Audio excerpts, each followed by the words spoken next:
तो आज नया चैप्टर शुरू करना है, तो कॉन्सेप्ट पे आ जाओ।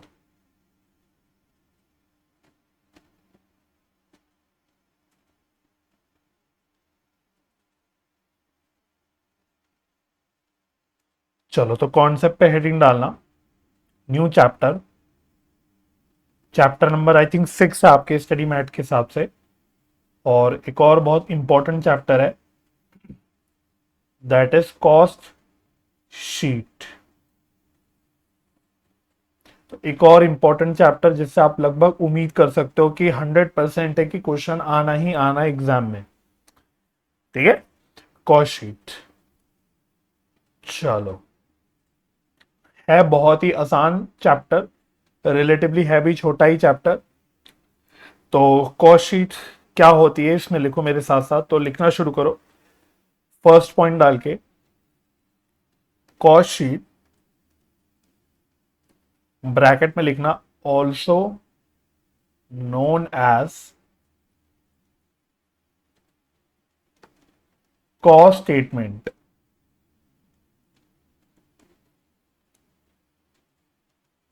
Is a document, is a document, bracket में लिख लो statement,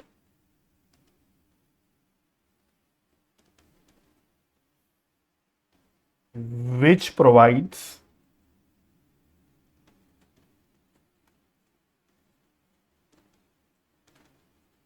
a detailed cost information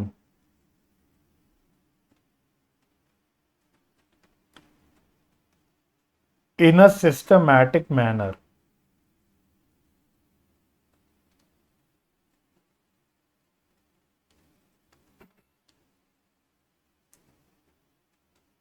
Next point, generally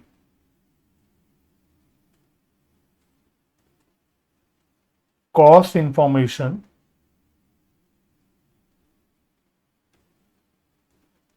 in cost sheet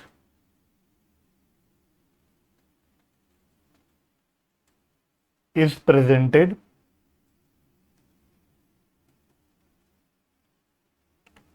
on the basis of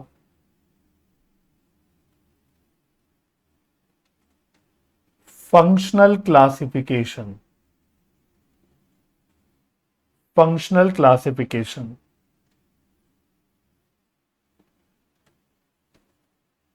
functional का क्लासिफिकेशन का क्या मतलब हो गया? जैसे इसमें डायरेक्ट मटेरियल की कॉस्ट हम दिखाते हैं अलग से, डायरेक्ट लेबर की कॉस्ट अलग से दिखाते हैं, डायरेक्ट एक्सपेंसेस जो होते हैं उनको अलग से दिखाते हैं, मैन्युफैक्चरिंग ओवरहेड्स या जिसको आप प्रोडक्शन ओवरहेड्स भी बोलते हो उसको अलग से दिखाते हैं, एडमिनिस्ट्रेटिव ओवरहेड्स को हम अलग दिखाते हैं,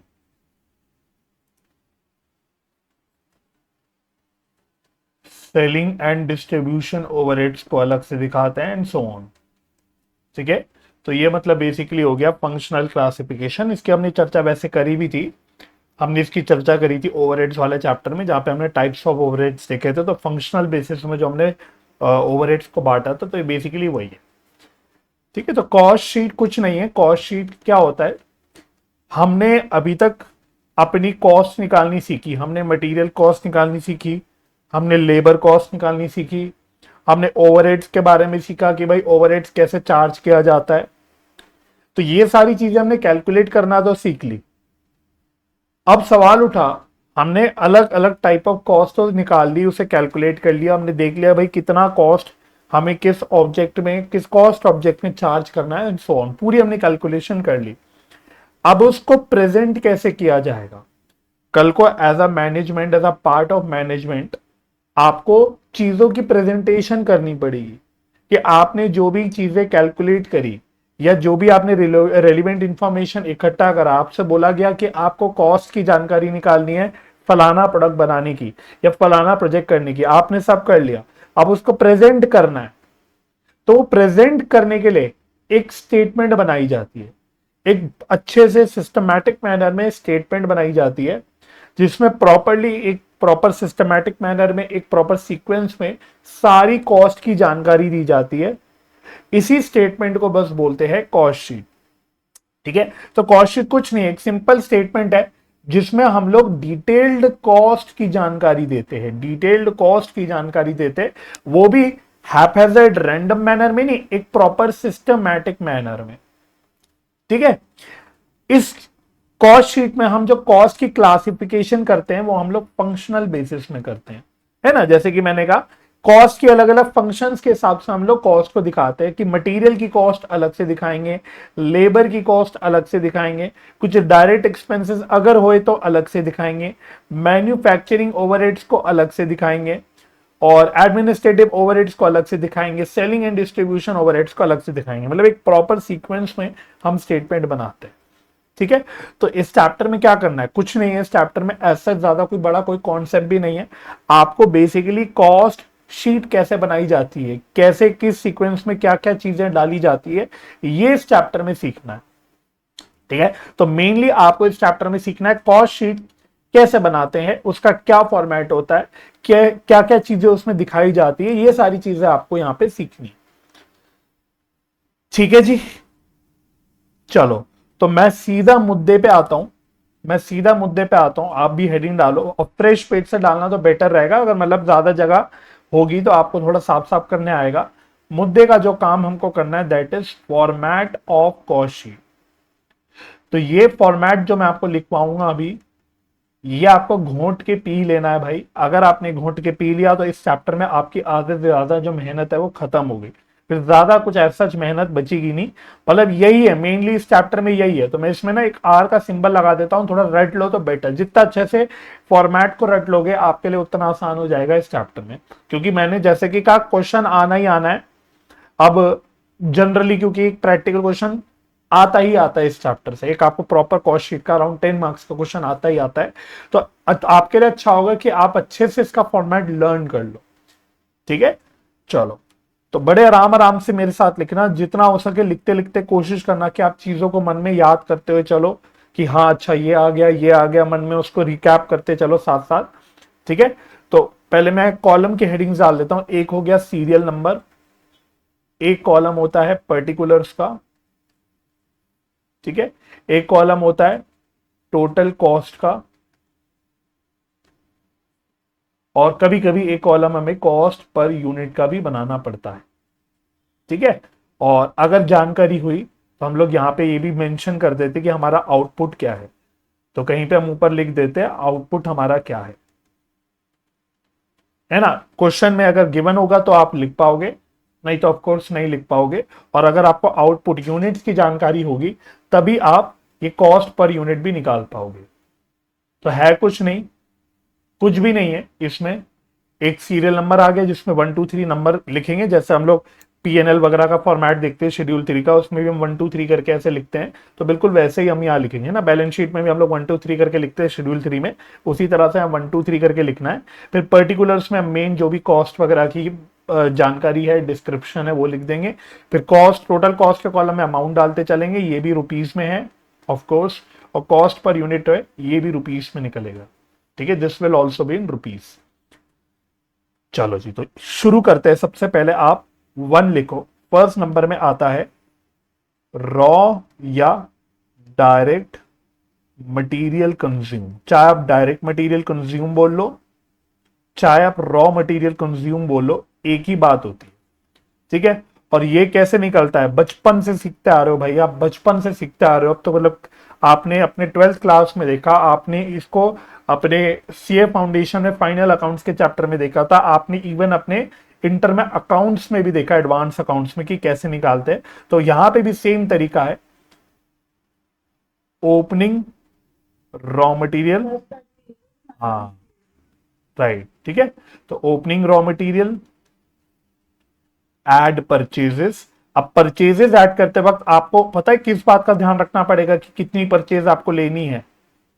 आपने जो रॉ मटेरियल की कॉस्ट निकालनी सीखी थी ना मटेरियल चैप्टर के अंदर, मटेरियल कॉस्ट चैप्टर के अंदर, आपको वो देखना पड़ेगा कि भाई कॉस्ट में क्या क्या चीजें आती हैं, क्या चीजें एक्सक्लूड होती है, ये चीजें आपको देखनी पड़ेगी। जैसे कि रिफंडेबल टैक्सेस है वो नहीं आएगा, लेकिन नॉन रिफंडेबल टैक्सेस है वो आपको लेना पड़ेगा। तो अकॉर्डिंगली जो आपने मटेरियल चैप्टर में सीख रखा है उसको यहाँ पे अप्लाई करना पड़ेगा, है ना।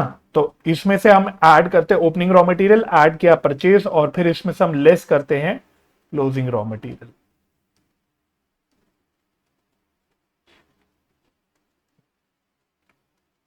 बट ये आपको स्टेटमेंट में ऐसे करके प्रेजेंट करना पड़ता है, तो इससे मेरा ये रॉ मटेरियल या डायरेक्ट मटेरियल कंज्यूम निकल के आ जाता है।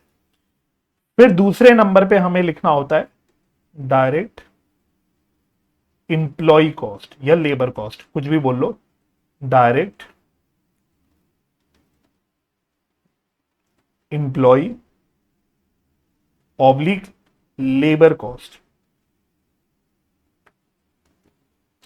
इसमें ज्यादा मत्थापच्ची होती नहीं है, डायरेक्टली ही होता है गिवन। और कभी कभी आपको याद होगा हमने इंप्लॉय कॉस्ट चैप्टर में एक छोटा सा पोर्शन लास्ट में डायरेक्ट एक्सपेंसेस का भी पढ़ा था, तो याद होगा वो वाले डायरेक्ट एक्सपेंसेस हमको यहां पे लेने पड़ते हैं। तो इसका एग्जाम्पल लिख लो एक जो जनरली आता है, वैसे एग्जाम्पल हमने याद करना हुआ इंप्लॉय कॉस्ट चैप्टर में भी लिखा होगा, वो भी है। और एक एग्जाम्पल यहां पे भी लिख लो, जैसे कॉस्ट ऑफ यूटिलिटीज, ठीक है, कॉस्ट ऑफ यूटिलिटीज, ये एग्जाम्पल लिख लो। तो मतलब कोई भी डायरेक्ट एक्सपेंस है, इसमें रॉयल्टी वगैरह भी आता है भाई, कि अगर royalty on the basis of number of units हमें देनी पड़ती है, या फिर कोई डेप्रिसिएशन है, या कोई स्पेसिफिक स्पेशल मशीनरी की डेप्रिसिएशन है, कोई रेंटल है स्पेशल मशीनरी का, मतलब इस तरह के जो डायरेक्ट एक्सपेंसेस है वो सब यहाँ पे आ जाते हैं। तो तीसरे नंबर पे हमने डायरेक्ट एक्सपेंसेस ले लिया। तो इन सबको ऐड करके, याद होगा आपको हमने ओवरहेड चैप्टर में किया था कि सारे डायरेक्ट कॉस्ट को ऐड करके हमारे पास जो टर्म निकल के आती है उसको हम लोग बोलते हैं प्राइम कॉस्ट, उसको हम लोग बोलते हैं प्राइम कॉस्ट। एक मिनट,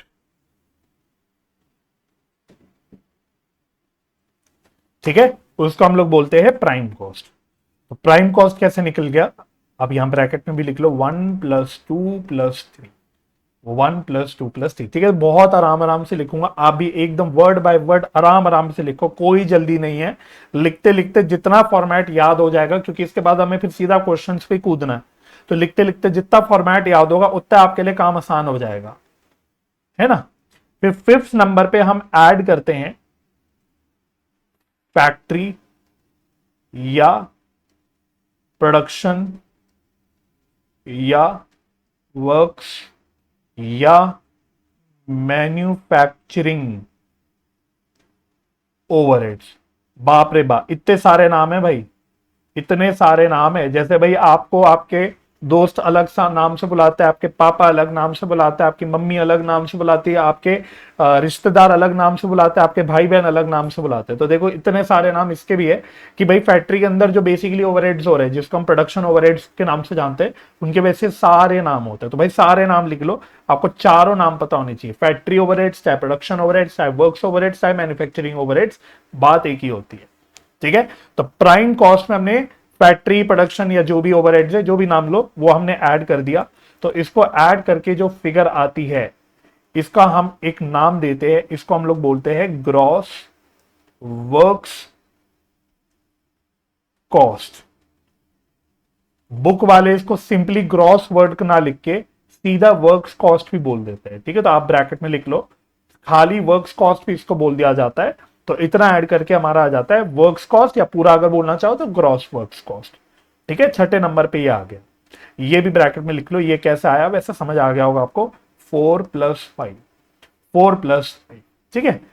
फिर सातवें नंबर पे हमें ऐड करना होता है क्या, हमें सातवें नंबर पे ऐड करना होता है opening WIP।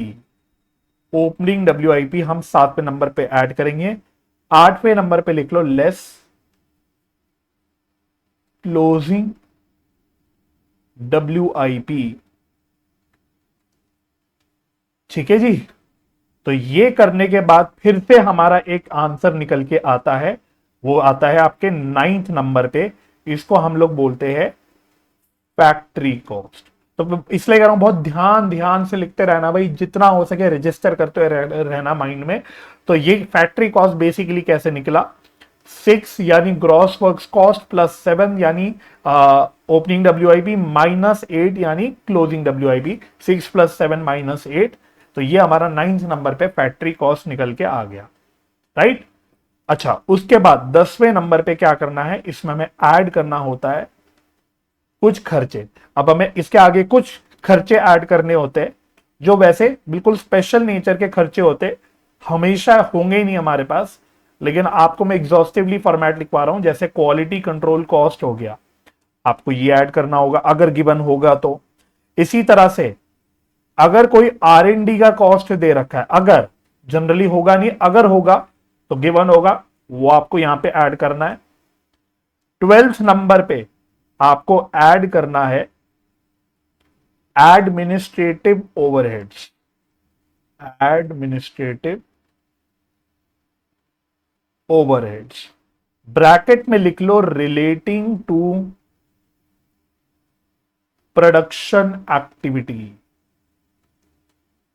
Relating to production activity, इसको अंडरलाइन कर लो, इसको अंडरलाइन कर लो, रिलेटिंग टू प्रोडक्शन एक्टिविटी। तो हमें एडमिनिस्ट्रेटिव ओवरहेड्स ऐड करना है अगर रिलेटिंग टू प्रोडक्शन एक्टिविटी है। इसके ब्रैकेट में अपने लिख लो only if specified in question. तो ये अगर क्वेश्चन में स्पेसिफाइड होगा खाली कि एडमिनिस्ट्रेटिव ओवरहेड्स प्रोडक्शन एक्टिविटी से रिलेटेड है ये, तो ही आपको यहां पे लेना है, अन्यथा आपको नहीं लेना, ठीक है। तो बड़े तसल्ली से सब आराम आराम से लिखते चलना। और एक कॉस्ट हमको और लेनी होती है, एक कॉस्ट हमको इसमें और लेनी होती है, एक दो कॉस्ट हमें और लेनी है। तो 13 नंबर पे लिख लो, 13 नंबर पे पहले आप इसमें से कुछ लेस करोगे। ये आपको थोड़ा सा हो सकता है फेमिलियर लगे, अगर आपको थोड़ा अपना सीए फाउंडेशन का याद होगा। सेल ऑफ स्क्रैप या फिर ऑब्लिक बाय प्रोडक्ट या फिर कोई छोटी मोटी मिसलेनियस इनकम जो फैक्ट्री के अंदर अराइज हो रही है, जो फैक्ट्री के अंदर, सब ये सब चीजें फैक्ट्री के अंदर चल रही है। अभी सारी अभी हमारी कॉस्ट शीट में 13 नंबर तक हम आ गए, सारी कहानी समझ लो फैक्ट्री के अंदर हो रही है अभी, ठीक है। तो मिसलेनियस इनकम या फिर रिकवरीज, ये माइनस करना होता है आपको। और एक चीज और ऐड करनी है 14वें नंबर पे, 14वें नंबर पे 14th नंबर पे ऐड करना पैकिंग कॉस्ट, पैकिंग कॉस्ट, लेकिन ब्रैकेट में लिखो अगेन इंपॉर्टेंट प्राइमरी। तो आपने अपने बचपन में बिजनेस स्टडीज में दो तरह की पैकिंग के बारे में पढ़ा होगा, एक प्राइमरी पैकिंग होती थी, एक सेकेंडरी पैकिंग होती थी। तो यहां पे हम प्राइमरी पैकिंग की बात कर रहे हैं, ठीक है। यहां पे हम प्राइमरी पैकिंग की बात कर रहे हैं, तो वो हमको यहां पे ऐड करना होगा। वो सब क्वेश्चन में जो भी गिवन होगा according to the given information, आपको वो चीजें यहां पे लेनी होगी। और ये चीजें सब प्लस माइनस जो भी है करने के बाद 15th नंबर पे जो आपका आंसर निकल के आता है, इसको हम लोग बोलते हैं कॉस्ट ऑफ प्रोडक्शन, इसको बोला जाता है कॉस्ट ऑफ प्रोडक्शन। तो देखो कॉस्ट ऑफ प्रोडक्शन कैसे आया, हम कौन से नंबर तक आ चुके थे, देखो हम 9th नंबर तक फैक्ट्री कॉस्ट पे आ चुके थे। तो 9 plus 10 plus 11 plus 12 minus 13 plus 14, बाप रे बाप। तो लिखो 9 plus 10 plus 11 plus 12 minus 13 plus 14, ये सब प्लस माइनस करने के बाद आपका जो आंसर निकल के आता है that is cost of production, ठीक है। इसको हम लोग बोलते हैं कॉस्ट ऑफ प्रोडक्शन। तो मैं आपको थोड़ा सा कोशिश करता हूं कि आपने जो चीजें ऑलरेडी पढ़ रखी है उससे मैं आपको चीजें थोड़ी सी लिंक करते हुए चलूं। आपने अपने बचपन में अगर थोड़ा बहुत याद होगा, नहीं याद होगा तो कोई परेशान मत होना, आपने सीए फाउंडेशन में एक final accounts of manufacturing entities का चैप्टर पढ़ा था, उसमें आप याद करना, आप एक मैन्युफैक्चरिंग अकाउंट बनाते थे अगर आपको याद हो। तो पता ही क्या निकला है मेरा, आपको याद होगा मैन्युफैक्चरिंग अकाउंट में हम डेबिट साइड में कुछ चीजें लिखते थे, हम क्रेडिट साइड में कुछ चीजें लिखते थे, और लास्ट में क्रेडिट में एक बैलेंस बचता था, उसको हम कॉस्ट ऑफ गुड्स प्रोड्यूस्ड बोलते थे, कॉस्ट ऑफ गुड्स प्रोड्यूस्ड। तो ये आपका वो निकला है, ये एक तरह का आप समझ लो अभी तक ये मैन्युफैक्चरिंग अकाउंट चल रहा है, बस वो स्टेटमेंट फॉर्म में चल रहा है एक प्रॉपर सिस्टमैटिक मैनर में। तो आप देख लेना, आप अपने चाहे तो बाद में सीए फाउंडेशन के नोट्स निकाल के देखना। हमने डेबिट साइड वाली सारी वही चीजें ली हैं जो बेसिकली खर्चे हैं। हम opening closing WIP debit credit में डाला करते थे, जो भी फैक्ट्री के अंदर के खर्चे होते थे वो सब डेबिट साइड में डालते थे, वो सब हमने ऐड किया हुआ है। और एक चीज लेस की है, that is sale of scrap वगैरह। तो याद करना, ये भी हम करते थे। हम मैन्युफैक्चरिंग अकाउंट में अगर कोई हमने सीखा था सेल ऑफ बाई प्रोडक्ट वगैरह होता था, तो हम बोलते थे कि ये इससे हम बेसिकली अपनी कॉस्ट कम कर देंगे। सेल ऑफ स्क्रैप हो, चाहे सेल ऑफ बाई प्रोडक्ट हो, चाहे कोई इस तरह की छोटी मोटी मिसलेनियस इनकम हो, कोई खर्ची की रिकवरी वगैरह हो रही हो, तो उसको हम लोग मानते हैं अपने आप को। हम फैक्ट्री के अंदर अगर कोई जो भी इनकम आ रही है छोटी मोटी, हम मानते हैं कि इससे हमारी कॉस्ट कम हो गई, इसलिए अकॉर्डिंगली हम कॉस्ट शीट में इसको माइनस कर रहे हैं, हम अपनी कॉस्ट को कम कर रहे हैं। बात समझ में आ गई? तो बेसिकली हमने एक तरह से समझ लो ये मैन्युफैक्चरिंग अकाउंट बनाया, और उसमें हम जो बैलेंस निकालते थे कॉस्ट ऑफ गुड्स मैन्युफैक्चर, जो हम आगे जाके ट्रेडिंग अकाउंट में ट्रांसफर करते थे, ये वो निकाला हमने कॉस्ट ऑफ प्रोडक्शन। ठीक है, तो this is nothing but cost of production जो हमने निकाला है 15वें नंबर तक, 15th नंबर तक। ठीक है, अच्छा, फिर आप अपने अकाउंट्स में मैन्युफैक्चरिंग अकाउंट के बाद ट्रेडिंग अकाउंट बनाते थे, उसमें आप निकालते ग्रॉस प्रॉफिट थे, लेकिन कॉस्ट अकाउंटिंग में ग्रॉस प्रॉफिट एज सच नहीं निकालते। कॉस्ट शीट में स्पेशली हम ग्रॉस प्रॉफिट नहीं निकालते, बट यहां हम लोग कॉस्ट ऑफ गुड्स सोल्ड निकालते। तो ग्रॉस प्रॉफिट क्या होता है? Sales minus cost of goods sold. तो इसके आगे हम लोग कॉस्ट ऑफ गुड्स सोल्ड निकालते। तो नेक्स्ट जो काम हमें करना होता है वो हमें कॉस्ट ऑफ गुड्स सोल्ड निकालना होता है। उसके लिए क्या करना है? कुछ नहीं, अब हमें यहां पे ऐड करना है opening stock of finished goods. जैसे ट्रेडिंग अकाउंट में याद करना, डेबिट साइड पे ओपनिंग स्टॉक लिखते थे, क्रेडिट साइड में क्लोजिंग स्टॉक लिखते थे, फिनिश गुड्स का, लेकिन हमेशा फिनिश गुड्स का, क्योंकि रॉ मटेरियल और आपका जो डब्ल्यूआईपी होता है तो वो मैन्युफैक्चरिंग अकाउंट में आ जाता था। तो ये वही कर रहे हैं हम लोग। डेबिट साइड में एक तरह से लिख लिया opening stock of finish goods, और क्रेडिट साइड पे क्योंकि हम लिखते थे closing stock of finish goods, इसलिए वो माइनस करके लिख रहे हैं closing stock of finished goods. ठीक है, तो ये बस प्लस माइनस करते थे ट्रेडिंग अकाउंट के अंदर जैसे, तो हमारा आंसर जो निकल के आता था वो निकल के आता था कॉस्ट ऑफ गुड्स सोल्ड। तो इसी को हम बोल देते हैं cost of goods sold, COGS जिसको हम प्यार से बोलते हैं। और ये कैसे निकला? कुछ नहीं, 15वें नंबर तक हमने कॉस्ट ऑफ प्रोडक्शन निकाल लिया, प्लस किया हमने 16 यानी ओपनिंग फिनिश गुड्स, और माइनस किया हमने क्लोजिंग फिनिश गुड्स, माइनस किया हमने क्लोजिंग फिनिश गुड्स। एक मिनट, माइनस माइनस प्लस नहीं है, माइनस है, -17, 15 + 16 -17, तो इससे मेरा कॉस्ट ऑफ गुड्स सोल्ड निकल के आ गया। ठीक है, 18th तक। फिर 19th नंबर पे आपको क्या करना है? आपको इसमें ऐड करना है अब general administrative overheads. General administrative overheads हम इसमें ऐड करते हैं, लेस करते हैं, सॉरी लेस नहीं, ऐड ही करेंगे, सॉरी ऐड ही करेंगे, ऐड करते हैं इसमें हम लोग further selling and distribution overheads.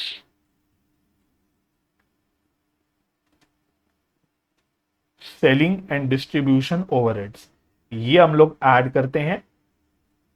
तो इसको ऐड करके 21वें नंबर पे हमारे पास निकल के आ जाता है कॉस्ट ऑफ सेल। ध्यान से, कॉस्ट ऑफ सेल्स निकल के आता है। सिंपल भाषा में कॉस्ट ऑफ सेल्स कुछ नहीं है, सीधी भाषा में it means simply total cost. सीधा मतलब है इसका टोटल कॉस्ट। तो टोटल कॉस्ट को हम लोग कॉस्ट अकाउंटिंग में कॉस्ट ऑफ सेल्स बोल देते हैं। ठीक है, तो ये कैसे निकला? 18th नंबर तक कॉस्ट ऑफ गुड्स सोल्ड आ गया था, प्लस हमने 19 यानी जनरल एडमिनिस्ट्रेटिव ओवरहेड्स ऐड करे, प्लस हमने 20 यानी selling and distribution overheads add करे। तो ये सब ऐड उड करके हमारे पास निकल के आ गया cost of sales.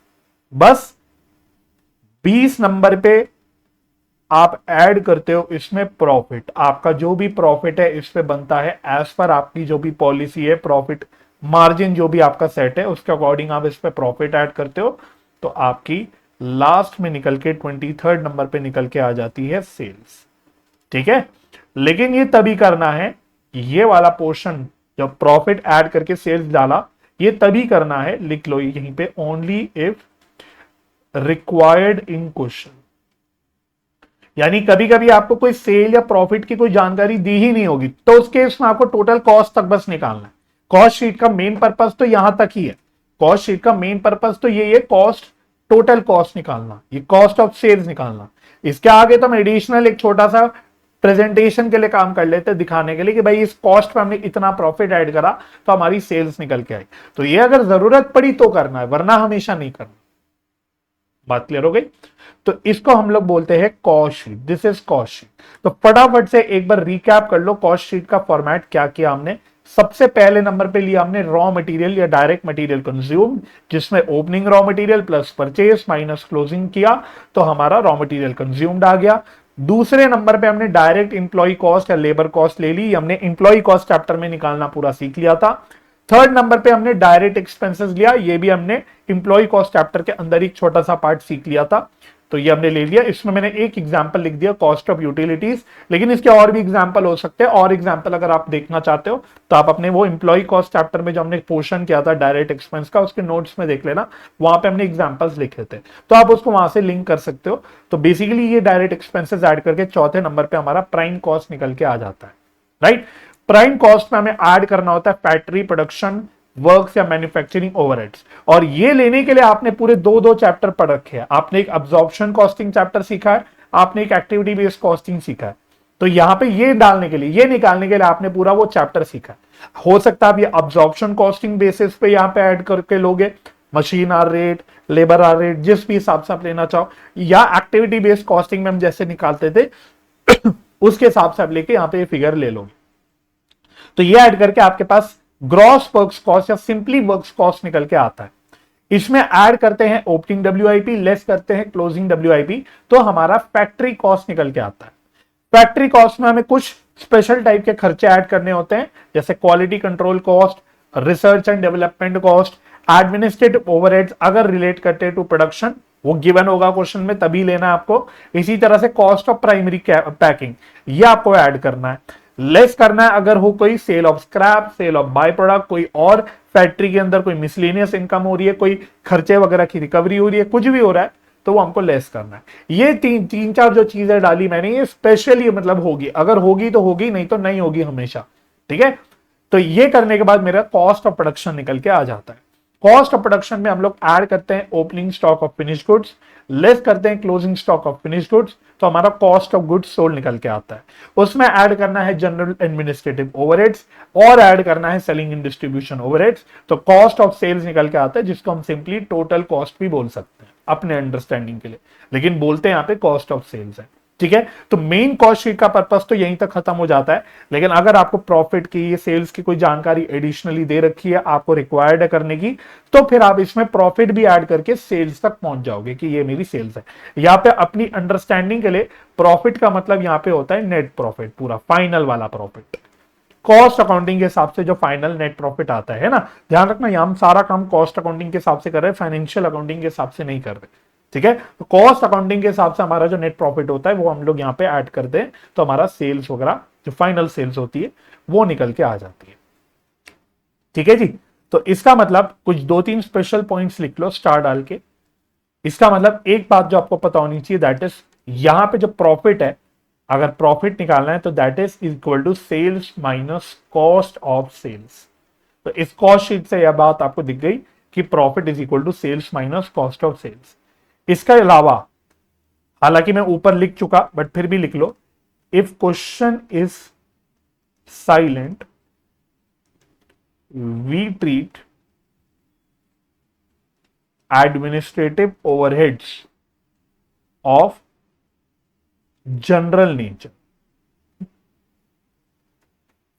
As that of, लिख दो, थोड़ी अंग्रेजी गड़बड़ हो गई, एज दैट ऑफ, है ना। तो याद करना भाई, एडमिनिस्ट्रेटिव ओवरहेड्स में थोड़ा केयरफुल रहना है, क्योंकि अगर वो लिखा हुआ है रिलेटिंग टू प्रोडक्शन एक्टिविटी, तो इसको फिर आपको ऊपर लेना पड़ेगा, कॉस्ट ऑफ प्रोडक्शन के ऊपर लेना पड़ेगा यहां पे, ठीक है। लेकिन अगर वैसे जनरल एडमिनिस्ट्रेटिव ओवरहेड्स लिखा हुआ है, क्लियरली लिखा नहीं कि इट रिलेट्स टू प्रोडक्शन, क्योंकि जनरली होता नहीं वो रिलेटेड टू प्रोडक्शन, तो उसको हम लोग कॉस्ट ऑफ गुड्स सोल्ड के बाद ऐड करते हैं to calculate the cost of sales. इसलिए आपको ये बात पता होनी चाहिए ताकि आप अकॉर्डिंगली उसको सही जगह पे डाल सको। ठीक है।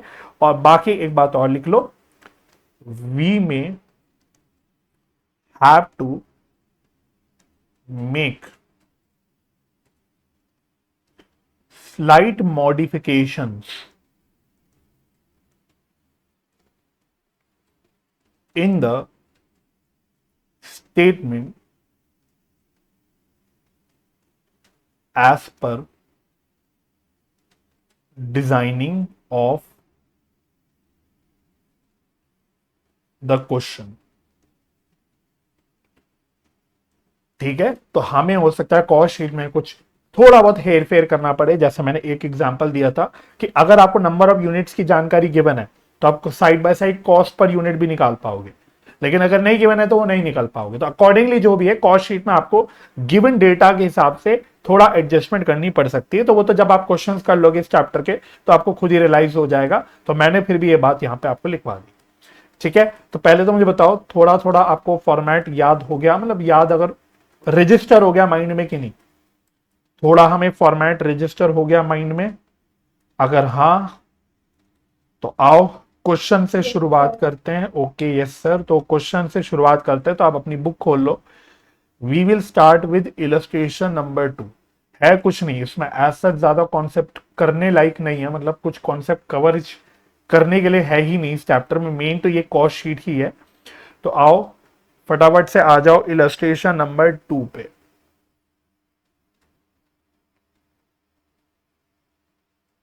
चलो तो एक बिल्कुल बेसिक क्वेश्चन से स्टार्ट करेंगे। Illustration number 2। चलो जी, तो पढ़ते हैं क्या कहता है क्वेश्चन। ये कह रहा है the following information has been obtain from the records of ABC corporation for the period from June 1 to June 30। है ना। तो कॉस्ट शीट या जो आप कॉस्ट स्टेटमेंट बना रहे हो वो डिपेंड करेगा क्वेश्चन में कि आप कौन से पीरियड का बना रहे हो। इस क्वेश्चन में आपको बोल दिया उसने जून महीने का हम बना रहे हैं, 1 जून से लेकर 30 जून, मतलब बेसिकली जून महीने का हम लोग यहाँ पे कॉस्ट शीट बना रहे हैं। ठीक है। तो जैसे जून 1 ये रही डेट, जून 30 ये रही। तो जून 1 मेरी ओपनिंग डेट हो गई, जून 30 मेरी क्लोजिंग डेट हो गई। तो कॉस्ट ऑफ रॉ मटेरियल, तो ये रहा ओपनिंग रॉ मटेरियल, ये रहा closing raw material. Cost of work in progress, ये रहा ओपनिंग वर्क इन प्रोग्रेस, ये रहा closing work in progress. Cost of stock of finished goods, opening finished goods, closing finished goods. तो इन सब की हमें रिक्वायरमेंट पड़ती है कॉस्ट शीट में। फिर कहता है purchase of raw material during June 2020, तो ये हमें रॉ मटेरियल कंज्यूम निकालने के लिए चाहिए होता है। वेजेस पेड, तो ये क्या है, डायरेक्ट लेबर कॉस्ट हो गई। फैक्ट्री ओवरहेड्स, तो यहां पे उसने फैक्ट्री ओवरहेड्स डायरेक्टली गिवन है। एडमिनिस्ट्रेटिव ओवरहेड्स, और देखो यहां उसने क्लियरली लिख दिया रिलेटेड टू प्रोडक्शन। तो आपको फिर अकॉर्डिंगली, क्योंकि रिलेटेड टू प्रोडक्शन बता दिया है, तो ये वाला आपको कॉस्ट ऑफ प्रोडक्शन निकालने के लिए यूज करना पड़ेगा, मतलब कॉस्ट प्रोडक्शन के इसको ऊपर लेना पड़ेगा आपको। ठीक है। और लास्ट में है सेलिंग एंड डिस्ट्रीब्यूशन ओवरहेड्स, ये नीचे लेना है आपको लास्ट में। और सेल्स आपको दे रखी है, तो देखो इस क्वेश्चन में उसने सेल्स दे दी, तो अब आप जो कॉस्ट शीट बनाओगे उसमें आप प्रॉफिट वाला पार्ट भी डाल सकते हो।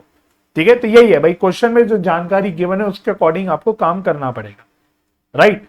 तो prepare a statement giving the following information. तो प्रिपेयर अ स्टेटमेंट मतलब सिंपली स्पीकिंग वो आपको कॉस्ट शीट बनाने बोल रहे हैं। Cost sheet, raw material consumed, मतलब आपको शीट में अपनी स्टेटमेंट में ये सारी चीजें दिखानी है। Raw material consumed, prime cost, factory cost, cost of goods sold and last वाला नेट प्रॉफिट। तो देखो यहां उसने क्लियर कट बोल दिया कि आपको नेट प्रॉफिट भी शो करना है। चलो आओ, तो बिल्कुल ही बेसिक क्वेश्चन है, बस हम ताकि अपना थोड़ा सा एक बेसिक अंडरस्टैंडिंग हो जाए इस चैप्टर की। तो आप लिख ही लो हेडिंग प्रॉपरली। तो देखो इसमें यूनिट्स की तो जानकारी है नहीं, इसमें कोई नंबर ऑफ यूनिट्स की जानकारी है नहीं, तो आपको कॉस्ट पर यूनिट वाला कॉलम बनाने की जरूरत नहीं। राइट। तो cost sheet for the month of June, तो सीधा सीधा कुछ नहीं करना, एक कॉलम बना लो पर्टिकुलर्स का, सीरियल नंबर का भी बना सकते हो जैसे कि हमने फॉर्मेट में बनाया। एक आप अपना बना लो total cost. Cost per unit का बनाने की जरूरत ही नहीं, मतलब जरूरत क्या, बना ही नहीं सकते, आपके पास नंबर ऑफ यूनिट्स की कोई जानकारी है ही नहीं, तो आप कॉस्ट पर यूनिट निकाल कैसे लोगे, निकाल ही नहीं सकते। ठीक है, चलो तो फर्स्ट लेते हैं, सबसे पहले हमें लेना है रॉ मटेरियल कंज्यूम। ठीक है, तो देखते रहना भाई, स्पेसिफिकली क्वेश्चन ने क्या क्या चीजें कैलकुलेट करने बोली है, वो हमारा स्पेसिफिक आंसर बनता रहेगा। तो रॉ मटेरियल कंज्यूम निकालने के लिए हमें लेना होता है ओपनिंग रॉ मटेरियल, इसमें ऐड करना होता है, प्लस करना होता है purchase of raw material, minus करना होता है क्लोजिंग रॉ मटेरियल। चलो जी, तो ऊपर से आके देखते रहते, तो ओपनिंग देखो ये रहा 60, क्लोजिंग 50 रहा, और परचेजेस उसने 4,80,000 दे रखी है। चलो तो ये हो गया, चाहे यहां लिख लो चाहे एक अंदर कॉलम में लिख लो, 60 प्लस 4,80,000 माइनस 50 क्लोजिंग। तो ये प्लस माइनस कर देंगे तो आई थिंक हमारा आंसर आ जाएगा 4,90,000। ये आ गया हमारा रॉ मटेरियल कंज्यूम। तो ये उसने ए पार्ट में निकालने बोला था, ये रहा ए, उसने बोला था कि ये निकालो, तो मैं साथ साथ क्या करता हूं, इसमें नंबरिंग करते हुए चलता हूं। उसने ए पार्ट में बोला था रॉ मटेरियल कंज्यूम निकालो, तो ये मैंने ए में लिख दिया कि ये हमारा रॉ मटेरियल कंज्यूम निकल के आ गया। ठीक है, उसके बाद फिर हमें लेना है क्या, हमें लेना है दूसरे नंबर पे, सेकंड नंबर पे लिख लेते हैं direct labour cost. Direct labour cost, तो जैसे कि इस क्वेश्चन में डायरेक्ट वेजेस आपको गिवन ही है, ये रहे वेजेस 2,40,000, 2,40,000। डायरेक्ट एक्सपेंस है नहीं भाई, जो चीज नहीं है वो नहीं लिखने की जरूरत, जो नहीं है वो लिखने की जरूरत नहीं, तो बस इतना कर दिया तो आपके पास प्राइम कॉस्ट निकल के आ गया। मैं थर्ड नंबर पे लिख देता हूं, ये आ गया प्राइम कॉस्ट। तो कितना आ रहा है ये, 7,30,000, 7,30,000। तो देख लेना, उसने बी पार्ट पे बोला था कि बी नंबर पे कि भाई आप प्राइम कॉस्ट भी निकालो, तो ये हो गया बी, इसके आगे मैं बी लिख देता हूं। ठीक है, तो ये हमारी कैलकुलेशन होती हुई चल रही। उसके बाद क्या करेंगे, फिर हम लोग ऐड कर देंगे इसमें फैक्ट्री ओवरहेड्स।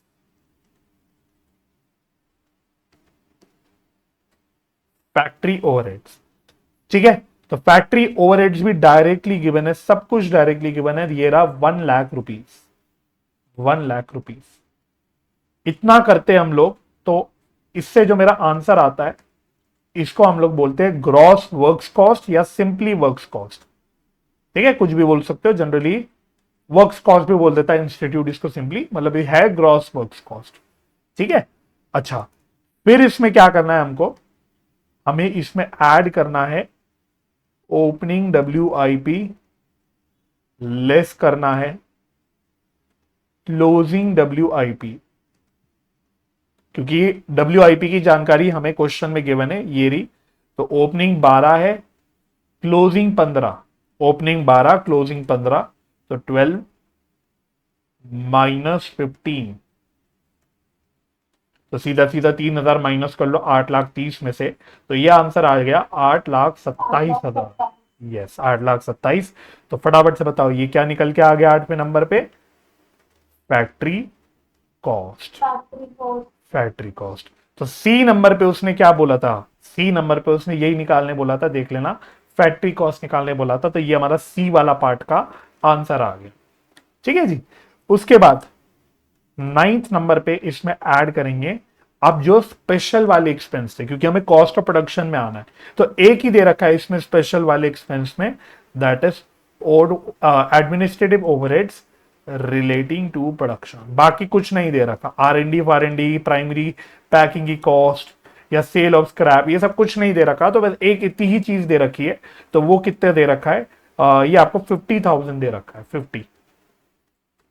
तो इसको निकाल के ऐड करके जो हमारा आंसर आ गया दैट इज 8,77,000, इसको हम बोलते हैं cost of production, cost of production. ठीक है जी, उसके बाद 11th नंबर पे इसमें अब हमें कॉस्ट ऑफ प्रोडक्शन निकाल दिया, अब हमें कॉस्ट ऑफ गुड्स सोल्ड पे आना है। तो ऐड करेंगे opening stock of finish goods, less करेंगे closing stock of finish goods. चलो तो ये देख लेते कितना कितना है। ये रहा ओपनिंग 90, क्लोजिंग 1,10,000, 90 एंड 1,10,000। तो ये हो गया 90, ये हो गया 1,10,000। चलो तो सीधा सीधा -20 कर दो, तो ये आंसर आ गया 8,57,000। 8,57,000। तो ये आ गया मेरा cost of goods sold. Cost of goods sold. तो देख लेना हमारे रिक्वायरमेंट में जो उसने स्पेसिफिकली बोला था, उसमें डी नंबर पे उसने बोला था कि कॉस्ट ऑफ गुड्स सोल्ड निकालो, तो मेरा कॉस्ट ऑफ गुड्स सोल्ड निकल के आ गया। ठीक है, उसके बाद कंटिन्यू करना है। अब तो कुछ बचा ही नहीं, काम खत्म ही है लगभग। 14 नंबर में एक ही चीज, एक तो हमें जनरल एडमिनिस्ट्रेटिव ओवरहेड्स ऐड करना है इसमें, और selling and distribution. General administrative overheads है नहीं, प्रोडक्शन वाले थे वो तो ऊपर ले लिए, जनरल वाले नहीं है, सिर्फ सेलिंग एंड डिस्ट्रीब्यूशन ओवरहेड्स है। Selling and distribution overheads, selling and distribution overheads. तो वो कितने दे रखे हैं, ये आपको दे रखे हैं यहाँ पे लास्ट में दे रखा है 25,000, 25,000।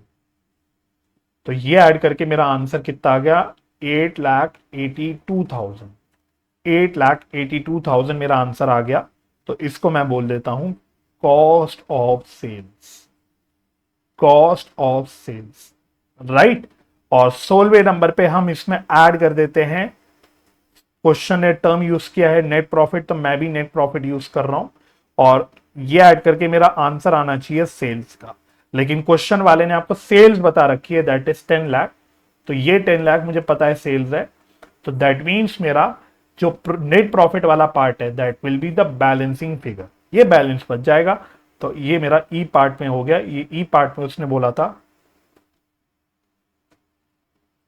ये उसने ई पार्ट में बोला था नेट प्रॉफिट। तो ये कितना आ रहा होगा, ये आ रहा होगा 1,18,000, शायद चेक कर लेना। 1,18,000 मेरा नेट प्रॉफिट निकल के आ रहा है।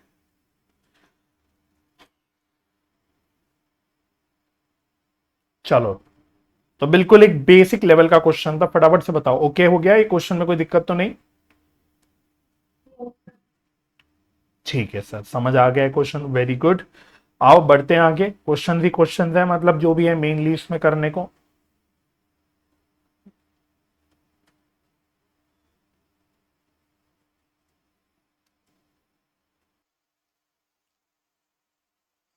चलो जी, प्रैक्टिकल क्वेश्चन नंबर 1 पढ़ते हैं।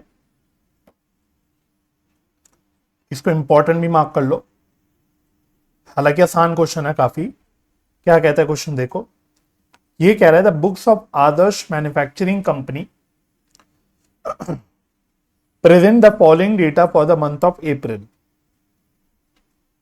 डायरेक्ट लेबर कॉस्ट 17,500, तो डायरेक्ट लेबर कॉस्ट बता दी उसने 17,500। ये कहता है बीइंग 175% ऑफ वर्क्स ओवरहेड्स। तो डायरेक्ट लेबर कॉस्ट जो मेरी है ये 175% ऑफ वर्क्स ओवरहेड्स है। फिर कह रहा cost of goods sold excluding administrative expenses है आपके 56,000, मतलब basically simply speaking cost of goods sold उसने बता दिया आपको 56,000। Inventory account showed the following opening and closing balances. तो देखो तीनों चीजों के ओपनिंग क्लोजिंग बैलेंस दे रखे हैं। क्या हुआ, कुछ कह रहे हो क्या? तीनों चीजों के ओपनिंग क्लोजिंग बैलेंस दे रखे हैं, raw material, work in progress and finish goods. हाँ जी, आपकी वॉइस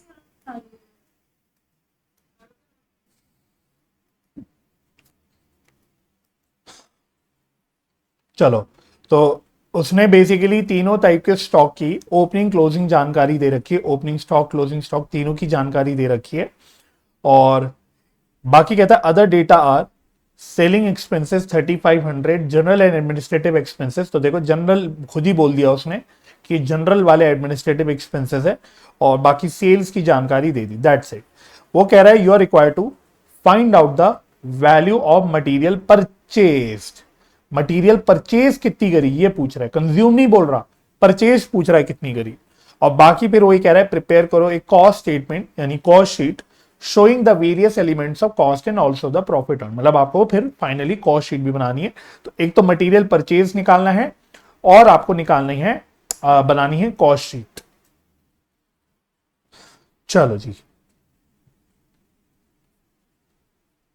प्रैक्टिकल क्वेश्चन नंबर 1। तो फर्स्ट पार्ट में आपको कैलकुलेट करना है cost of material purchase, calculation of cost of material purchase. बहुत ही लिमिटेड जानकारी देखी जाए तो ज्यादा कुछ है ही नहीं गिवन इसमें। तो सबसे पहले शुरुआत में ही उसने बताया था, सबसे पहला जो डेटा दिया था उसने वो था डायरेक्ट लेबर कॉस्ट का, डायरेक्ट लेबर कॉस्ट, और वो उसने बोला था कि that is equal to 175% of works overhead. तो डायरेक्ट लेबर कॉस्ट मेरे को बता रखी है 17,500 की, और ये मुझे बता रखा है 175% ऑफ वर्क्स ओवरहेड्स। तो देयरफॉर सबसे पहले इससे मैं क्या निकाल सकता हूं सर, मैं वर्क्स ओवरहेड निकाल सकता हूं। वर्क्स ओवरहेड का मतलब होता है प्रोडक्शन ओवरहेड्स, ठीक है। तो मैंने तीनों चारों नाम लिखवा रखे हैं आपको स्टेटमेंट में। तो that simply means production overheads. तो ये आ गया 17,500 डिवाइडेड बाय 175%। तो ये सीधा सीधा आई थिंक 10,000 रुपए आ रहा होगा, 10,000 रुपीज, ठीक है। तो मेरा वर्क्स ओवरहेड्स निकल के आ गया 10,000 रुपीज, ठीक है जी। अब आपको क्या क्या जानकारी दे रखी है क्वेश्चन में, इसके अलावा क्या क्या जानकारी दे रखी है, तो देखो क्वेश्चन ने आपको कॉस्ट ऑफ गुड सोल्ड बता रखा है। दूसरा उसने आपको कॉस्ट ऑफ गुड सोल्ड बता रखा है, लिख लेता हूं मैं यहां पे, cost of good sold is equal to ₹56,000। ये चीज आपको गिवन है। इसको यूज करके आप क्या कर सकते हो, तो आओ फटाफट से जरा मैं अपने मेन फॉर्मेट में आ जाता हूं, कॉस्ट शीट के फॉर्मेट, ठीक है। तो ये रहा कॉस्ट ऑफ गुड सोल्ड। तो देखो आपको क्वेश्चन में cost of good sold given है, आपको क्वेश्चन में cost of good sold given है, ये आपको ओपनिंग और क्लोजिंग फिनिश गुड्स भी गिवन है। तो आप थोड़ी सी रिवर्स कैलकुलेशन करके क्या यहां से आप यहां तक पहुंच सकते हो, क्या आप कॉस्ट ऑफ प्रोडक्शन तक पहुंच सकते हो उल्टी कैलकुलेशन करके? द आंसर इज यस, ठीक है। तो उल्टी कैलकुलेशन करके हम कॉस्ट ऑफ प्रोडक्शन तक पहुंच सकते हैं। एक मिनट आओ, चलो आओ, तो मैं ऐसे करके लिख लेता हूं। देखो हमने अपने फॉर्मेट में सीख रखा है, हमने अपने फॉर्मेट में सीख रखा है। अगर आप एक चीज और देखोगे इस क्वेश्चन के अंदर, कॉस्ट ऑफ प्रोडक्शन तक तो मैं आ ही जाऊंगा, चलो आ जाते हैं, कॉस्ट ऑफ प्रोडक्शन तक की बात कर लेते हैं। तो cost of production, cost of production is equal to, cost of production is equal to या ऐसे लिख लो, cost of goods sold is equal to, लिख लो सीधा सीधा करके लिख लो ताकि आसान हो। Cost of goods sold is equal to cost of production plus opening finish goods minus closing finish goods. तो कॉस्ट ऑफ गुड्स सोल्ड हमें पता है 56,000 है, is equal to cost of production मुझे निकालना है, मैं अभी सीओपी लिख देता हूं शॉर्ट में इसको, COP plus opening finish goods कितना बता रखा है उसने, देखो ये रहा ओपनिंग 17,600, क्लोजिंग ये रहा 19,000, 17,600 और 19,000, 17,600 माइनस 19,000, ठीक है। तो देयरफॉर इससे मुझे क्या पता लग गया, मुझे कॉस्ट ऑफ प्रोडक्शन पता लग गई, इज इक्वल टू, तो सीधा कैलसी पे निकाल लेता हूं, 56,000 माइनस 17,600 प्लस 19,000, तो ये आ रही है 57,400। 57,400 मेरी कॉस्ट ऑफ प्रोडक्शन निकल के आ गई, ठीक है। I hope this is okay. Cost of production मेरी 57,400 आ गई। तो मैं साथ साथ अपने फॉर्मेट में आपको दिखाते हुए चलता हूं। तो देखो ये हमारी कॉस्ट ऑफ प्रोडक्शन आ गई, कॉस्ट ऑफ प्रोडक्शन, यहां तक हम लोग आ गए, ठीक है। अब यहां से उल्टा अगर आप चलोगे तो जरा कॉस्ट ऑफ प्रोडक्शन और अपने फैक्ट्री कॉस्ट के बीच का फासला देखो। कॉस्ट ऑफ प्रोडक्शन और फैक्ट्री कॉस्ट के बीच में क्या आती है, ये सारे स्पेशल खर्चे आते हैं, और एक आपका सेल ऑफ स्क्रैप वगैरह आता है ना, quality control cost, research and development की cost, administrative overheads relating to production, primary packing, sale of scrap, ये सारी चीजें आती है फैक्ट्री कॉस्ट और कॉस्ट ऑफ प्रोडक्शन के बीच में। लेकिन क्या मजे की बात है, इस वाले क्वेश्चन में इनमें से कोई भी जानकारी गिवन नहीं है, इनमें से कोई भी इंफॉर्मेशन नहीं, कुछ भी नहीं है इनमें से।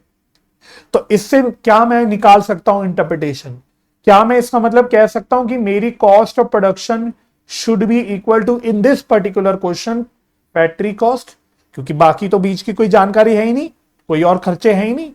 तो इस वाले क्वेश्चन में मैं क्या बोल सकता हूं, इन this particular question on the basis of given information, तो on the basis of given information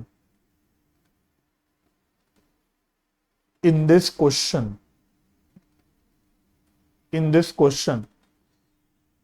cost of production should be equal to factory cost only। क्यों, समझ गए आई होप सो बात आपकी, बीच की कोई जो स्पेशल खर्चे वो गिवन ही नहीं है क्वेश्चन, है ना, कोई क्वालिटी कंट्रोल कॉस्ट नहीं है, कोई R&D कॉस्ट नहीं, सेल ऑफ स्क्रैप नहीं, वगैरह वगैरह, मतलब बीच की कोई भी चीज गिवन नहीं है। तो इसलिए आप फैक्ट्री कॉस्ट और कॉस्ट ऑफ प्रोडक्शन सेम ही होगा। बात समझ में आ गई। तो देयरफॉर अल्टीमेटली मैं आपसे क्या कहना चाह रहा हूं कि इसका मतलब फैक्ट्री कॉस्ट भी मेरी इस क्वेश्चन में कितने रुपए की होगी, 57,400 की होगी। आई होप सो यहां तक की बात ओके हो गई होगी, आपको कोई प्रॉब्लम नहीं होगी, ठीक है। तो वापस आ जाता है भाई अपने कॉन्सेप्चुअल स्टेटमेंट पे वापस आ जाते हैं। तो देखो मैं फैक्ट्री कॉस्ट तक पहुंच गया, यहां तक पहुंच गया। अब फैक्ट्री कॉस्ट और ग्रॉस वर्क्स कॉस्ट के बीच का फासला देखो, फैक्ट्री कॉस्ट और ग्रॉस वर्क्स कॉस्ट के बीच का फासला देखो। बीच में ऐड करना है WIP, ओपनिंग WIP मतलब, और लेस करना होता है क्लोजिंग WIP, राइट। चलो, तो इसका मतलब अब मैं यहां पे आगे बोल सकता हूं, now factory cost is equal to gross works cost, या सिंपली जैसे कि मैंने बोला सीधा वर्क्स कॉस्ट भी लिख सकते हो, plus opening WIP minus closing WIP। Factory cost मैंने निकाल ली है, 57,400 है। वर्क्स कॉस्ट मुझे अभी पता नहीं, तो मैं वो एज इट इज लिख देता हूं, plus opening closing WIP given है क्वेश्चन में, ये रहा। ओपनिंग 10,500 है, क्लोजिंग 14,500 है। 10,500 माइनस 14,500। तो फटाफट से क्या इससे मेरे को वर्क्स कॉस्ट पता लग जाएगी कितनी है, मैं सीधा कैलसी पे निकाल लेता हूं। तो 57,400 माइनस 10,500 प्लस 14,500, तो देखो मेरी वर्क्स कॉस्ट निकल के आ गई 61,400। मेरी वर्क्स कॉस्ट निकल के आ गई 61,400 की। यहां तक मैं यहां पे पहुंच चुका हूं, ठीक है जी। तो my works cost is done. चलो, तो वापस आते हैं अपनी कॉस्ट शीट में। तो बस बिल्कुल सीधा सीधा, मतलब हम लोग धीरे धीरे से चल रहे हैं हम लोग। तो मैं अपने ग्रॉस वर्क्स कॉस्ट तक पहुंच गया, यानी मैं यहां तक पहुंच गया। अब यहां से लेके यहां तक आओ, यहां से लेके यहां उल्टा चल चल के आ रहे हैं हम लोग। प्राइम कॉस्ट और ग्रॉस वर्क्स कॉस्ट, इन दोनों के बीच में सिर्फ एक चीज आती है, दैट इज फैक्ट्री या प्रोडक्शन या वर्क्स या मैन्युफैक्चरिंग ओवरहेड। इस क्वेश्चन में उसने वर्ड यूज किया हुआ है वर्क्स ओवरहेड। तो बेसिकली एक यही चीज आती है बीच में, और ये तो गिवन है, गिवन नहीं है, सॉरी गिवन तो नहीं थी, बट वो मैंने स्टार्टिंग में निकाल ली थी। ये मैंने स्टार्टिंग में निकाल लिया था वर्क्स ओवरहेड, ये रहा 10,000। वर्क्स ओवरहेड मेरा 10,000 था। तो basically now I can say कि works cost is equal to prime cost plus works overheads. तो देयरफॉर वर्क्स कॉस्ट मैंने निकाल ली 61,400 की, प्राइम कॉस्ट मुझे पता नहीं, ये मैं निकाल सकता हूं, प्लस वर्क्स ओवरहेड मैंने ऊपर निकाला, दैट इज 10,000। तो देयरफॉर मेरे को क्या पता लग गया, मेरे को अपनी प्राइम कॉस्ट पता लग गई, that is 61,400 minus 10,000, that is 51,400। 400। तो मुझे प्राइम कॉस्ट पता लग गया कि 51,400 मेरी प्राइम कॉस्ट है। और अब देखो प्राइम कॉस्ट के लिए ऊपर जाने की जरूरत नहीं, क्योंकि हम ये तो सीधा सीधा कई बार देख चुके हैं। प्राइम कॉस्ट का सीधा सीधा क्या फॉर्मूला होता है, direct material consumed plus direct labour या इंप्लॉय कॉस्ट जो भी है, प्लस वैसे तो डायरेक्ट एक्सपेंस भी होता है, लेकिन इस क्वेश्चन में डायरेक्ट एक्सपेंस भी नहीं है तो वो मैं नहीं लिखता, राइट। तो प्राइम कॉस्ट मैंने निकाली 51,400 की। डायरेक्ट मटेरियल कंज्यूम मुझे पता नहीं है, वो मैं एज इट इज लिख देता हूं, direct material consume plus direct labour हमें पता है, इसी को तो यूज करके हमने अपने वर्क्स ओवरहेड्स निकाले थे। तो ये रहा डायरेक्ट लेबर कॉस्ट, मुझे पता है 17,500।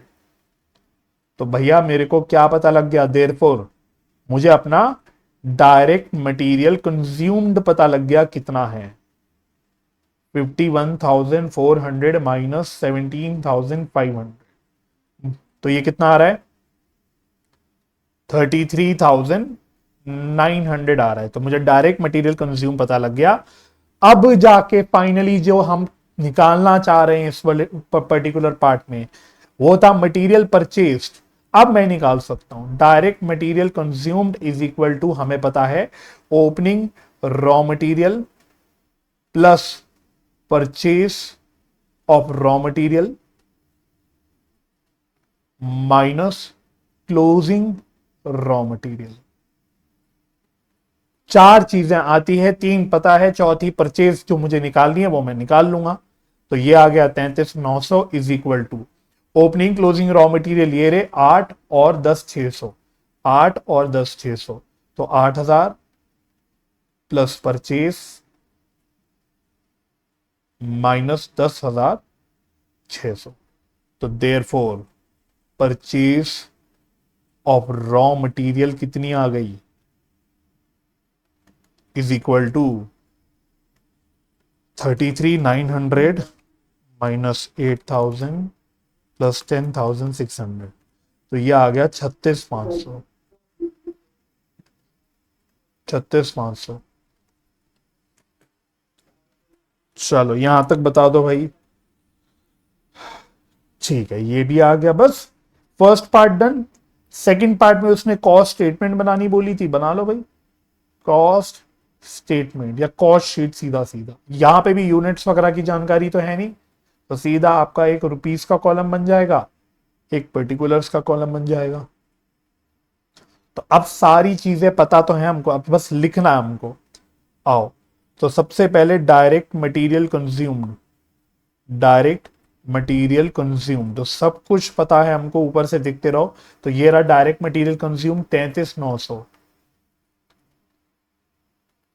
बस अब प्रेजेंट करना और कुछ नहीं, plus add direct labour. Direct labour कितनी थी, डायरेक्ट लेबर थी ये रही 17,500, डायरेक्ट लेबर ये रहा 17,500। तो इसको ऐड करके हमारे पास आ जाता है प्राइम कॉस्ट। चलो, तो प्राइम कॉस्ट भी हमने निकाली थी, ये रही प्राइम कॉस्ट 51,400। सब देख देख के लिखते चलो। इसमें फिर ऐड करना है क्या, इसमें हमें ऐड करना है वर्क्स ओवरहेड्स, वर्क्स ओवरहेड्स। तो ये है 10,000 निकाल दिया था हमने। तो ये हमारा 61,400 क्या निकल के आ गया था, ये हमारा वर्क्स कॉस्ट निकल के आ गया था, वर्क्स कॉस्ट। इसमें क्या आगे करना है आपको, ऐड करना है ओपनिंग WIP, लेस करना है क्लोजिंग WIP। ठीक है, तो ओपनिंग WIP है 10,500, क्लोजिंग WIP है 14,500। तो ये प्लस माइनस करने के बाद आपकी आ जाती है फैक्ट्री कॉस्ट, फैक्ट्री कॉस्ट। ठीक है, और यहां पे हमने देखा था फैक्ट्री कॉस्ट ही मेरा इक्वल टू क्या आया था, कॉस्ट ऑफ प्रोडक्शन, क्योंकि फैक्ट्री कॉस्ट से कॉस्ट ऑफ प्रोडक्शन के बीच में जो प्लस माइनस करना होता है उसमें से कोई भी जानकारी नहीं थी। तो यही मेरा कॉस्ट ऑफ प्रोडक्शन आया था 57,400 का, 57,400। ठीक है, ये मैं 8 बोल देता हूं। फिर नाइन्थ, ऐड करना है हमको सीधा कॉस्ट प्रोडक्शन से आगे चलना है। ओपनिंग फिनिश गुड्स लेस करना है क्लोजिंग फिनिश गुड्स। ठीक है, तो ये सब गिवन था, हमने यूज भी किया था। 17,600 ये था और क्लोजिंग फिनिश गुड्स था 19,000। ये सब प्लस माइनस करने के बाद हमारा आ गया था cost of goods sold, COGS। सब ऊपर से देख लेना, सब हम निकाल चुके हैं। देखो कॉस्ट ऑफ गुड्स सोल्ड ये रहा हमारा 56,000, ये रहा 56,000 हमारा कॉस्ट ऑफ गुड्स सोल्ड आया था। तो ये 56,000 आ गया, प्लस माइनस करके आप टैली भी कर सकते हो। ठीक है, उसके बाद 12th नंबर पे अब हमें ऐड करना है एक तो जनरल एडमिनिस्ट्रेटिव ओवरहेड्स और एक हमें ऐड करना है सेलिंग एंड डिस्ट्रीब्यूशन ओवरहेड्स। तो ये दोनों चीजें ऐड करके मेरे पास निकल के आ जाएगी cost of sales. Cost of sales, तो ये दोनों ओवरहेड्स आपको डायरेक्टली गिवन ही है क्वेश्चन में। ये रे जनरल एंड एडमिनिस्ट्रेटिव ओवरहेड्स 2500 और सेलिंग एक्सपेंस है आपके 3500। तो 2500 और 3500 टोटल हो गया इनका 6000। तो बेसिकली 56 में 6000 ऐड कर दो तो ये निकल के आ गया 62,000। फिर इसमें हम लोग ऐड करते हैं प्रॉफिट, इसमें ऐड किया जाता है प्रॉफिट, तो हमारा सेल्स निकल के आ जाता है, हमारा सेल्स निकल के आ जाता है। तो आपको इसमें वही सेल्स गिवन है पिछले क्वेश्चन की तरह 75,000। तो प्रॉफिट आपका बैलेंसिंग फिगर निकल के आ जाएगा। चलो, तो ये प्रॉफिट हमारा बैलेंसिंग फिगर निकल के आ जाएगा। तो कितना आ रहा है, ये 70, ये आ रहा है 13 ये हमारा बैलेंसिंग फिगर निकल के आ गया 13। तो बस यही मांगा था क्वेश्चन ने, दोनों पार्ट्स डन।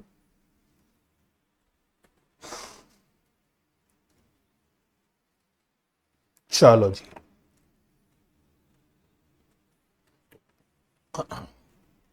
तो अब आप लोग आ जाओ,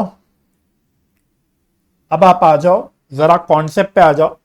छोटी छोटी दो बातें लिखनी है ना, दो बातें हमें छोटी छोटी सी सीखनी है। एक एग्जाम्पल के हेल्प से सीखेंगे और एक बस लिखेंगे और उसको फिर नेक्स्ट क्वेश्चन में अप्लाई भी करना है हमको।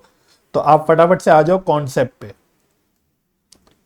मेन वैसे कॉन्सेप्ट तो खत्म है चैप्टर का, बस छोटी मोटी बातें करनी है हमको।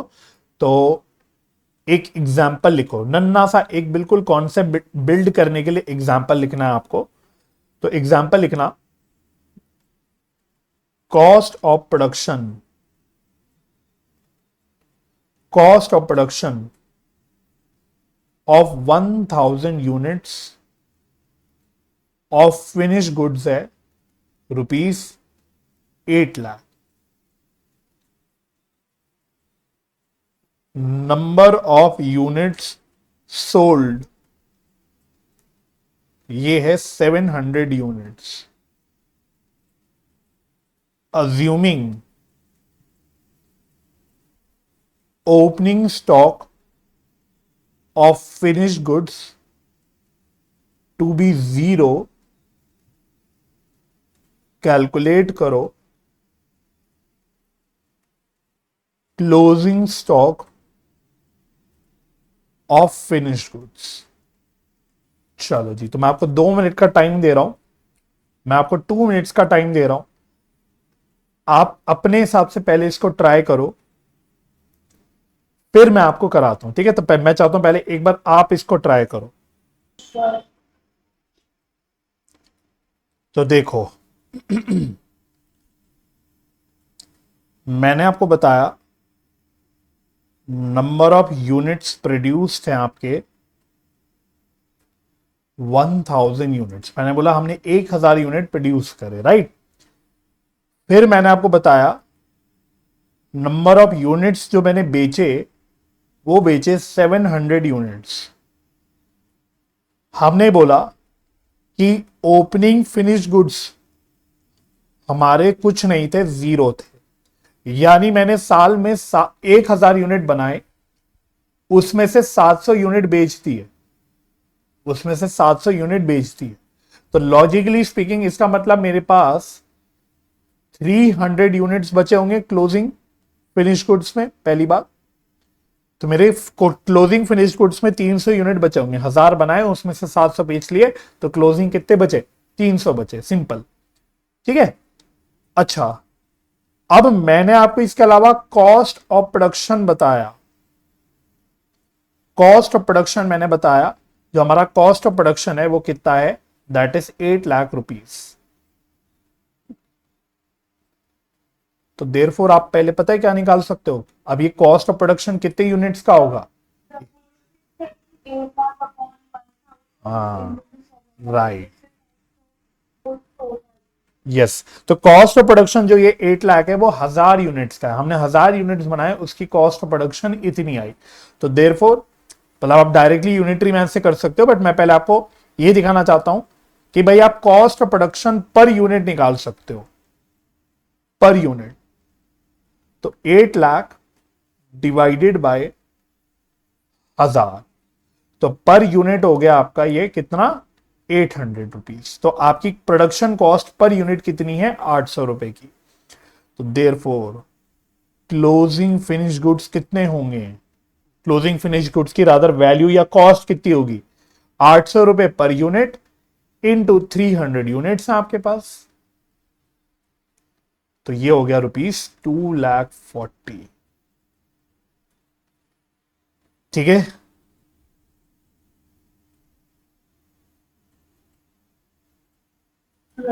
ठीक है, ठीक है, चलो। तो एक बात तो मुझे आपको ये सिखानी थी, एक बात तो ये सिखानी थी। इसी तरह से एक छोटा सा पॉइंट और लिख लो, छोटी सी हेडिंग ही डाल लो, calculation of cost per unit in cost sheet, in cost sheet. तो अभी देखो हमने कॉस्ट शीट जो बनाई उसमें हमने एक कॉलम बनाया था, टोटल का तो एक था ही, और इसके अलावा एक कॉलम हमारा पर यूनिट कॉस्ट का चल रहा था। लेकिन उसमें अभी तक के किसी क्वेश्चन में हमने कुछ किया नहीं, क्योंकि जैसे कि मैं बार बार बता रहा था, आपको नंबर ऑफ यूनिट्स पता ही नहीं थे। लेकिन अगर आपको यूनिट्स की जानकारी देता है, जैसे अभी मैंने आपको एग्जांपल में सारी जानकारी दी कि कितने यूनिट्स बनाए, कितने बेचे, सब कुछ बताया, तो फिर आपको कॉस्ट पर यूनिट भी दिखाना पड़ेगा। तो अब ये कॉस्ट पर यूनिट कैलकुलेट करते वक्त आपको थोड़ा सा बस केयरफुल रहना, लॉजिकली निकालना है। मतलब कोई रटने वाली चीज नहीं बता रहा मैं, बिल्कुल एक कॉमन सेंस वाला पॉइंट बता रहा हूं। ठीक है। तो जब आप कॉस्ट पर यूनिट निकाल रहे हो कॉस्ट शीट में, तो आपको कुछ बात का मतलब एक छोटी सी पॉइंट का ध्यान रखना है। तो बस ये लिख लो इसमें, to calculate cost per unit in cost sheet we divide the total cost with। तो भाई सीधी बात है, आपको अगर कॉस्ट पर यूनिट निकालना है तो जो आपने टोटल कॉस्ट निकाली है उसको आपको नंबर ऑफ यूनिट से डिवाइड करना है।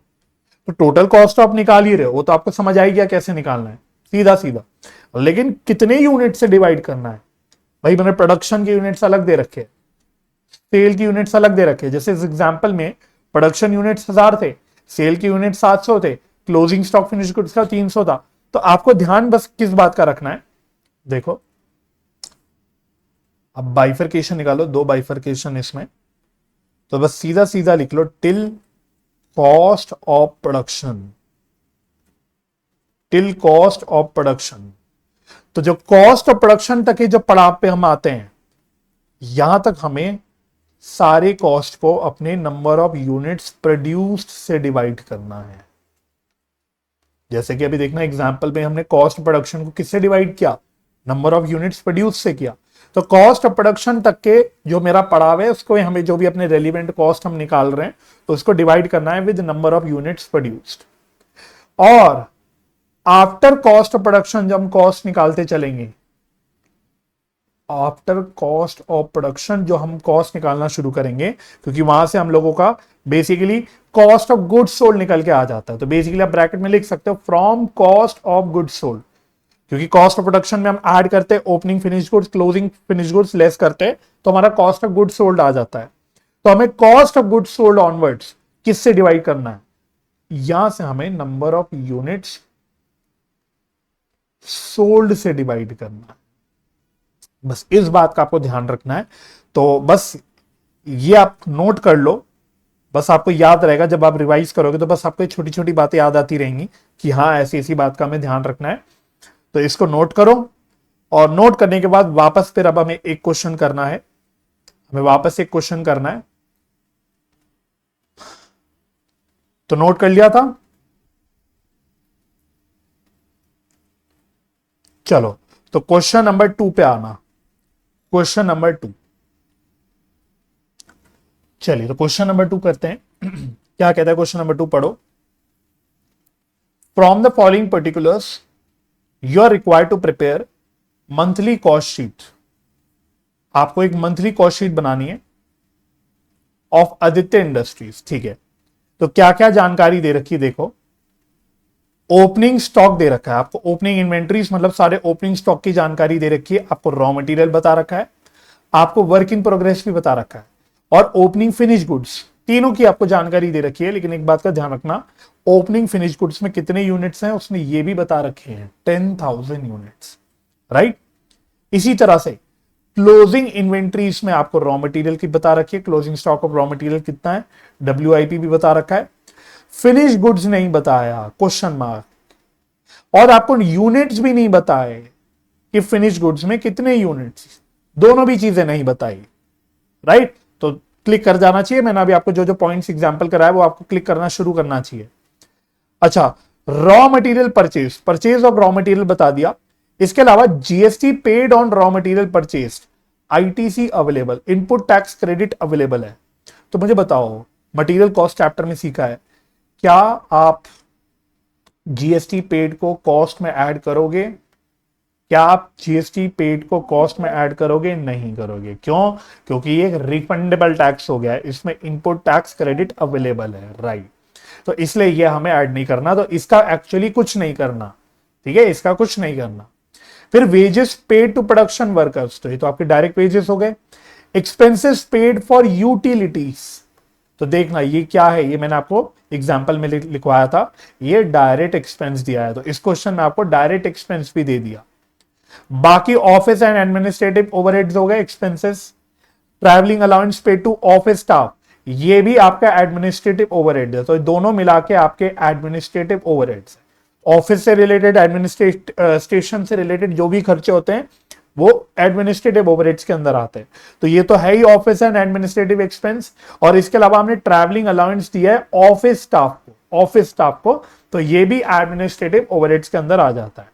और इसके अलावा आपको सेलिंग एक्सपेंसेस दे रखे हैं, तो सेलिंग एक्सपेंसेस बोले तो selling overheads.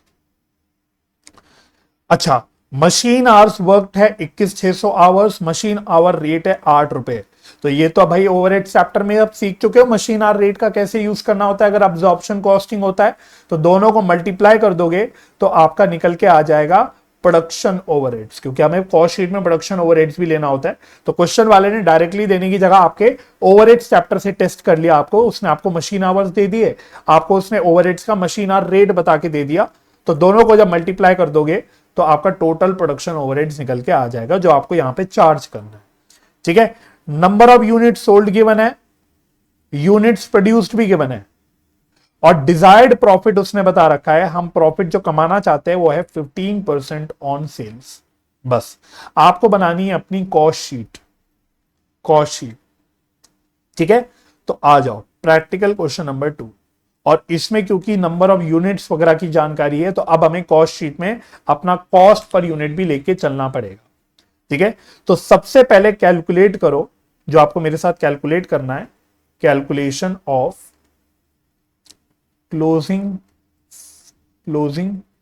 Finish goods units. फिलहाल आप पहले यूनिट्स निकालो। तो क्वेश्चन वाले ने बोला था कि ओपनिंग फिनिश गुड्स में कितने यूनिट्स हैं, उसने बताया 10,000 यूनिट्स हैं। हमने कितने यूनिट्स प्रोड्यूस्ड करे, हमने कितने यूनिट्स प्रोड्यूस करे during the particular period, question वाले ने बताया हमने 1,94,000 यूनिट्स प्रोड्यूस करे। इसमें से हमने कितने बेच दिए, हमने कितने सेल कर दिए, क्वेश्चन वाले ने बताया हमने 1,60,000 यूनिट्स यहां से बेच दिए। तो क्लोजिंग स्टॉक में मेरे पास कितने फिनिश गुड्स पड़े होंगे? क्लोजिंग फिनिश गुड्स, तो बड़ी सीधी बात है भाई, हमने 10,000 के हमारे पास ऑलरेडी पड़े हुए थे, उसमें हमने 1,94,000 और बढ़ाए और बना दिए, तो हमारे पास यहां तक टोटल 2,04,000 हो गए। 2,04,000 में से मैंने 1,60,000 बेच दिया, तो मेरे पास अब कितने यूनिट्स बचे होंगे? 44,000 यूनिट्स। तो बिल्कुल लॉजिकल कैलकुलेशन है, कोई रटने वाली बात नहीं। आई होप सो कि भाई जितने यूनिट्स पड़े हुए हैं उसमें से जितने बेच दिए, बचे हुए मेरे क्लोजिंग फिनिश गुड्स यूनिट्स हो गए। ठीक है, तो इसकी हमें आगे रिक्वायरमेंट पड़ेगी, तो ये हमने निकाल लिया। बाकी अब मेन अपना सोल्यूशन पे आ जाओ। उसने मंथली कॉस्ट शीट बनाने बोली थी, या मंथली कॉस्ट स्टेटमेंट, कुछ भी लिख सकते हो। बस इसमें आपको, क्योंकि बहुत सारी जानकारी दे रखी है, हम लोग यहाँ पे यूनिट्स प्रोड्यूस्ड और सेल जो भी है सब कुछ दे रखा है, तो वो भी लिख देते हैं। तो यहां लिख दो ब्रैकेट में, यूनिट्स प्रोड्यूस्ड कितने हैं? 1,94,000। यूनिट्स सोल्ड कितने हैं? ये है 1,60,000। ठीक है, तो पर्टिकुलर्स भाई,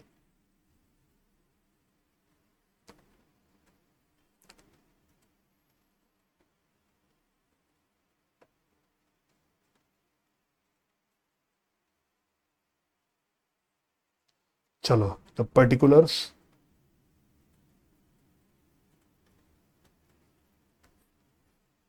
यहां आ गया टोटल कॉस्ट, यहां आ गया कॉस्ट पर यूनिट।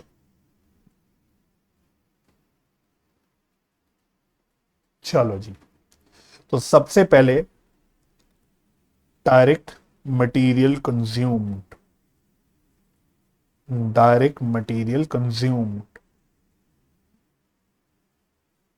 ये कैसे निकालेंगे? Opening stock of raw material, opening stock of raw material. तो सब क्वेश्चन में गिवन है, देखते रहना। ओपनिंग स्टॉक है 12 लाख रुपए, add purchase of raw material. लेकिन परचेज में हमें क्या नहीं लेना? हमें जीएसटी नहीं लेना, ठीक है, इसका नोट डाल देंगे बाद में। तो हमें सिर्फ परचेज जो दे रखी है 1,44,00,000 दे रखी है, वो लेनी है, लेस क्लोजिंग, ये स्टॉक लिख देना, closing stock of raw material, ये भी गिवन है क्वेश्चन में 14 लाख। तो फटाफट से चेक कर लो कि मेरा रॉ मटेरियल कंज्यूम कितना आ गया। ये आ गया 1,42,00,000, ये मेरा आ गया रॉ मटेरियल कंज्यूम्ड, और ये मेरी फाइनल मटेरियल की कॉस्ट हो गई। अब मुझे साइड बाय साइड इस पे कॉस्ट पर यूनिट भी निकालते हुए चलना है। तो मैंने कॉस्ट पर यूनिट निकालने के लिए आपको सीधा एक फंडा बता दिया कि भाई कॉस्ट ऑफ प्रोडक्शन तक जहां भी आप कॉस्ट पर यूनिट निकालोगे, आप नंबर ऑफ यूनिट्स प्रोड्यूस से डिवाइड करते हुए चलना। ठीक है, तो यहां पे कॉस्ट पर यूनिट निकालने के लिए हम नंबर ऑफ यूनिट्स प्रोड्यूस से डिवाइड करते हुए चलेंगे, जो कि है 1,94,000। चलो तो साइड बाय साइड करते हुए चलो, 1,42,00,000 डिवाइडेड बाय 1,94,000, तो ये आ रहा है 73.1958 करके आ रहा है। तो देख लो 73 पॉइंट, ना तो 19 तक ही ले लो या 2 तक कर लो, 73.19। ठीक है, इसी तरह से नेक्स्ट जो कॉस्ट लेनी है, मैं इसको 1 लिख देता हूं, साफ साफ दिखता है, नंबरिंग करते हुए चलते हैं। तो 2 डायरेक्ट लेबर कॉस्ट, तो ये देखते चलना, ये डायरेक्टली गिवन था, ये क्वेश्चन में डायरेक्टली गिवन था। डायरेक्ट लेबर कॉस्ट कितनी है? एक मिनट दो यार, ये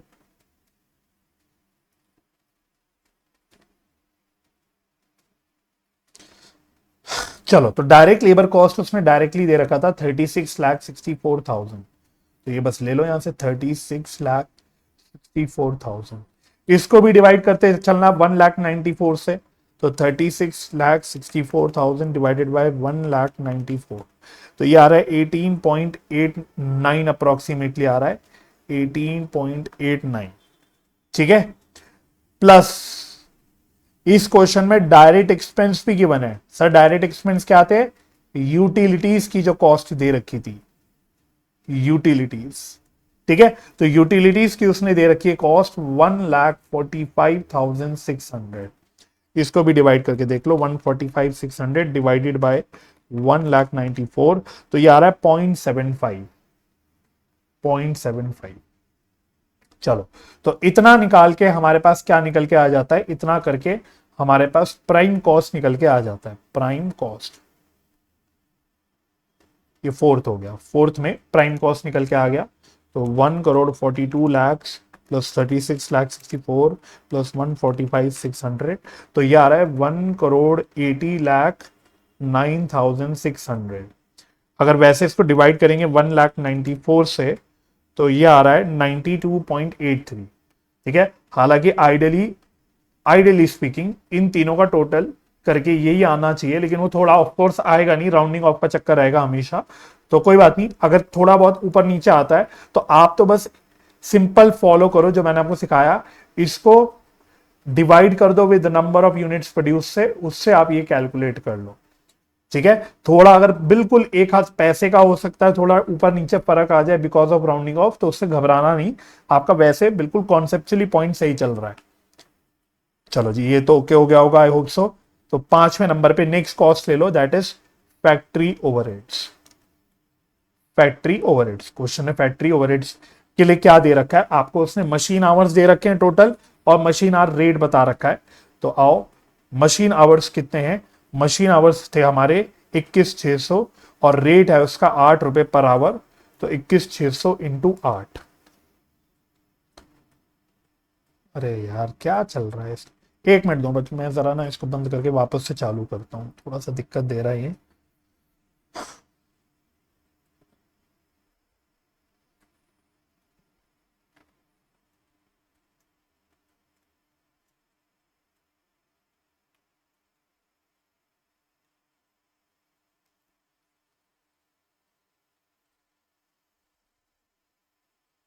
चलो जी, फैक्ट्री ओवरहेड्स, तो उसने आपको 21,600 घंटे दे रखे हैं मशीन आवर्स, और मशीन आवर रेट उसने 8 रुपए का बता रखा है।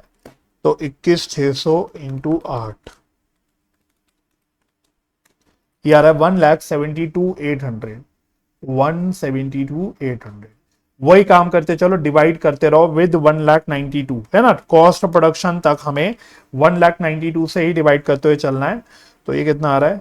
ये आ रहा है अप्रोक्सीमेटली 0.9 आ रहा है ना, 172,800 डिवाइडेड बाय 1,94,000, सॉरी 1,94,000, तो ये आ रहा है 0.89, ये आ रहा है 0.89। चलो, तो इतना करने के बाद हमारे पास आंसर क्या निकल के आ गया? इतना करने के बाद हमारे पास आंसर आ गया 6ठे नंबर पे, वर्क्स कॉस्ट। वर्क्स कॉस्ट, तो 1,80,09,600 प्लस 172,800, तो यह आ गया 1,81,82,400 डिवाइडेड बाय 1,94,000 करेंगे तो ये 93.72 आ रहा है। 93.72 मेरा ये पर यूनिट कॉस्ट चल रहा है, ठीक है जी। उसके बाद नेक्स्ट आगे क्या करना है हमको? हमें ऐड करना है क्या? ओपनिंग WIP, फॉर्मेट के हिसाब से देखते चलना। लेस क्या करना है हमको? लेस करना है क्लोजिंग WIP। क्लोजिंग WIP तो देखते चलो, क्वेश्चन में दे रखा है सब। ओपनिंग WIP है 18 लाख रुपए, क्लोजिंग WIP है 16,04,000 रुपए। तो ये प्लस माइनस करने के बाद जो हमारा निकल के आता है, मैं 9th नंबर पे लिख देता हूं, वो आता है फैक्ट्री कॉस्ट। फैक्ट्री कॉस्ट, और यहां पे भी देखो यार, सेम चीज होगी, सेम चीज होगी। फैक्ट्री कॉस्ट से जो कॉस्ट ऑफ प्रोडक्शन तक जाने का रास्ता होता है, बीच में जो खर्चे वगैरह आते हैं, जो एक सेल ऑफ स्क्रैप वगैरह आता है, वो कुछ भी नहीं है इस क्वेश्चन में, कुछ भी नहीं है। कोई आपका R&D का कॉस्ट नहीं है, कुछ नहीं, क्वालिटी कंट्रोल कॉस्ट नहीं है, administrative overhead relating to production नहीं है, सेल ऑफ स्क्रैप नहीं है, प्राइमरी पैकिंग की कॉस्ट नहीं है, कुछ नहीं है। तो यही आपका कॉस्ट ऑफ प्रोडक्शन भी बन जाएगा। I hope point is clear, क्योंकि बीच में जो जाने का रास्ता है जो चीजें प्लस माइनस करनी होती है वो क्वेश्चन में है ही नहीं, कुछ भी नहीं है इसमें से। तो यही आपका कॉस्ट ऑफ प्रोडक्शन बन के आ जाएगा। तो 1,81,82,400 प्लस 18 लाख माइनस 16,04,000, तो ये आ रहा है 1,83,78,400। बाप रे बाप, बड़ी बड़ी फिगर यहाँ आ रही है। अच्छा, हम साथ साथ यहाँ पे यूनिट पर यूनिट कॉस्ट भी निकालनी है, तो डिवाइडेड बाय 1,94, तो ये आ रहा है 94.73। 94.73 ये मेरा पर यूनिट कॉस्ट आ गया। ठीक है, तो देखो भाई, कॉस्ट ऑफ प्रोडक्शन तक मैंने क्या बोला था, टिल कॉस्ट ऑफ प्रोडक्शन। मैं सबको येलो से कलर कर देता हूं टू इंडिकेट हमें ये पर यूनिट कॉस्ट जितनी भी सारी निकाली, ये निकालने के लिए किससे डिवाइड करना है, हमें नंबर ऑफ यूनिट्स प्रोड्यूस से डिवाइड करना है। मैं इसको येलो से कलर कर देता हूं। अब इसके आगे हम नेक्स्ट जो पड़ाव पे पहुंचेंगे वो होगा कॉस्ट ऑफ गुड्स सोल्ड, और वहां से मुझे पर यूनिट कॉस्ट निकालने के लिए किससे डिवाइड करना होगा, नंबर ऑफ यूनिट सोल्ड से डिवाइड करना होगा। ठीक है जी, तो आओ जी, टेंथ टेंथ ऐड करना है इसमें हमें क्या, opening stock of finish goods, और लेस करना है closing stock of finish goods. ये करके जो मेरा आंसर आ जाएगा 12वें नंबर पे, वो आ जाएगा cost of goods sold. Cost of goods sold मेरा निकल के आ जाएगा। तो opening stock of finish goods तो गिवन था क्वेश्चन में, वो है 9,60,000। लेकिन सर हमें closing stock of finish goods तो गिवन ही नहीं। तो यूनिट्स पता है, मैंने यूनिट्स निकाली है। Closing stock of finish goods के यूनिट्स कितने हैं, 44,000 यूनिट्स हैं। मुझे सोच के बताओ, अभी मैंने आपको एग्जांपल करवाया था, किससे मल्टीप्लाई करूं इसको कि मेरा यहां रुपीज में आंसर निकल के आ जाए। मैंने आपको क्या बताया था, कॉस्ट। वेरी गुड, है ना, कॉस्ट ऑफ प्रोडक्शन को यूज करके हमने पर यूनिट कॉस्ट निकाली थी, उससे मल्टीप्लाई किया था अपने कॉन्सेप्चुअल एग्जांपल में। तो हम इससे मल्टीप्लाई कर देंगे तो मेरा फिनिश गुड्स निकल के आ जाएगा 94.73, बिल्कुल सही जवाब। तो बस ये कर लेते हैं, 44,000 इंटू 94.73, तो ये आ रहा है कितना, 41,68,120। बाप रे बाप, अजीब अजीब सी फिगर हो गई, 41,68,120, कोई बात नहीं। तो ये करने के बाद मेरा कॉस्ट ऑफ गुड्स सोल्ड आ जाएगा, तो 183,78,400 प्लस 9,60,000 माइनस 41,68,120, तो this is coming out to be 1,51,70,280। Yes, correct. और अब मैं यहां से पर यूनिट कॉस्ट निकालने के लिए अलग कलर से हाईलाइट करता हूं, क्यों, क्योंकि अब हमें किससे डिवाइड करते हुए चलना है, अब हमें sold units, number of unit sold से डिवाइड करते हुए चलना है, जो कि कितने हैं, नंबर ऑफ यूनिट सोल्ड कितने थे, 1,60,000। तो अब हमें here onwards per unit cost निकालने के लिए 1,60,000 से डिवाइड करना है। और ये लॉजिकल भी है भाई, it is a very logical thing. क्यों, क्योंकि अब ये कॉस्ट ऑफ गुड्स सोल्ड है कि कितने के गुड्स आपने बेचे हैं। तो ऑफकोर्स अब पर यूनिट कॉस्ट निकालना है, तो उसके लिए आपको नंबर ऑफ यूनिट सोल्ड से ही डिवाइड करना पड़ेगा, 94.81। 94.81, बस अब तो बस ऑलमोस्ट डन है मेरा काम। कॉस्ट ऑफ गुड्स सोल्ड के आगे तो ज्यादा काम बचा नहीं। एक तो एडमिनिस्ट्रेटिव ओवरहेड्स आपको ऐड करने हैं, और एक आपको ऐड करना है selling and distribution overheads. Administrative overheads के लिए आपको बेसिकली दो खर्चे लेके चलने हैं, 26,52,000 एंड 1,21,000। तो मैं अब ब्रैकेट में ऐड करके दिखा देता हूं, 26,52,000 प्लस 1,21,000, तो टोटल कितना आ गया, 2652 प्लस 1,21,000, ये आ रहा है 27,73,000, सॉरी 27,73,000। और सेलिंग ओवरहेड्स तो डायरेक्टली गिवन है 6,46,000। करेक्ट, तो ये आ गया cost of sales. Cost of sales, okay, 89,280। और side by side per unit cost भी निकालते हुए चलना है भाई, ये नहीं भूल जाना, डिवाइडेड बाय 1,60,000, तो यार है 27,73,000 डिवाइडेड बाय 1,60,000,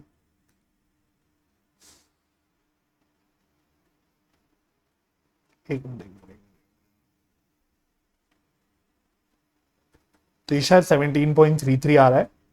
17.33, 6,46,000 डिवाइडेड बाय 1,60,000, ये आ रहा है 4.04। तो 1,85,89,280 डिवाइडेड बाय 1,60,000, ये आ रहा है 116.18। 116.18 आ रहा है। ठीक है, तो ये भी डन हो गया। और फिर हम इसमें ऐड करते हैं प्रॉफिट,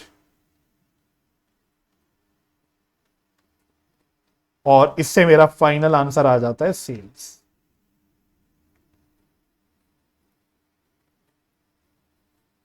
चलो, अब प्रॉफिट के लिए क्वेश्चन ने क्या बोला था? प्रॉफिट के लिए क्वेश्चन ने बोला था जो हमारा प्रॉफिट है दैट इज 15% ऑन सेल्स, यानी कि यहां जो मेरा प्रॉफिट आएगा ये इस सेल्स का 15% होना चाहिए, ये कह रहा है ये। तो बस वही मैथमेटिकल बात हो गई कि अगर मेरा सेल्स मानो 100 रुपए का है तो प्रॉफिट कितने का होगा? 15 रुपए का होगा। तो कॉस्ट कितनी की होगी? 85 की होगी। ठीक है, तो मेरा प्रॉफिट मार्जिन ऑन कॉस्ट कितना हो गया? 15/85। मेरा प्रॉफिट मार्जिन ऑन कॉस्ट कितना हो गया? 15/85। I hope the point is clear. 100 रुपए की सेल पे 15 रुपए का कॉस्ट, सॉरी 15 रुपए का प्रॉफिट, तो 100 माइनस 15 करेंगे तो मतलब मेरी 85 की कॉस्ट होगी।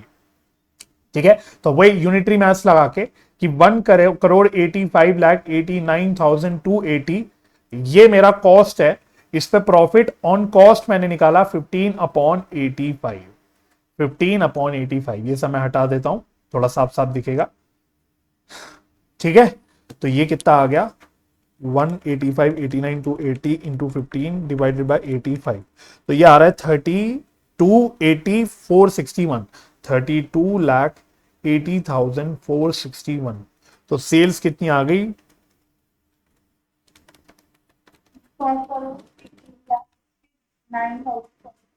ओके, 2,18,69,741 है ना। और वही पर यूनिट कॉस्ट भी निकालते रहो सब कुछ, तो डिवाइडेड बाय 1,60,000, तो ये आ गया 136.68, और 32,80,461 डिवाइड बाय 1,60,000, तो ये आ रहा है 20.50 है ना।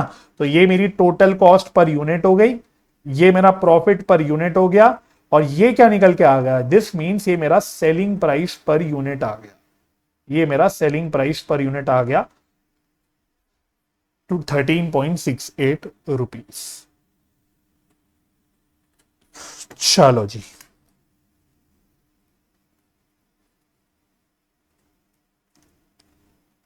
Okay done. चलो, तो एक क्वेश्चन होमवर्क में लिखो, एक क्वेश्चन होमवर्क में लिखना, इलस्ट्रेशन नंबर 1। ठीक है, तो इलस्ट्रेशन नंबर 1 आपका बेसिकली होमवर्क है, तो ये आप होमवर्क पे लिख लो। ठीक है जी, तो बाकी we will try to finish this chapter in the next class, hopefully हो जाएगा, ज्यादा कुछ है नहीं, छोटा सा ही चैप्टर है, राइट। चलो, बाकी आप एक बार कॉस्ट शीट का फॉर्मेट जरूर एक बार थॉरली रिवाइज कर लेना, कोशिश करना है बिल्कुल आपके दिमाग में अच्छे से वो फिट हो जाए।